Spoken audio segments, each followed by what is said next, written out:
燒鵝、燒鵝腿，這兩個鵝喺粵語嘅發音係唔係一樣嘅？燒鵝腿，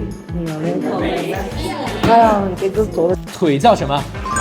髀啊！嗱，呢個叫髀啊。點解叫髀呢？《三國演義》裏邊，劉備佢喺劉表屋企做家臣嘅時候，佢有一日見到自己大髀嘅肉好多好肥，佢就喊咗。佢話大丈夫居然冇去建功立業，而係將自己養到肥晒，佢覺得自己好冇用。嗱，佢係叫髀肉復生，就係指嘅大髀，知唔知啊？叫髀。但是燒鵝這個詞，如果你不要腿，直接講燒鵝兩個字，你講一下。燒鵝。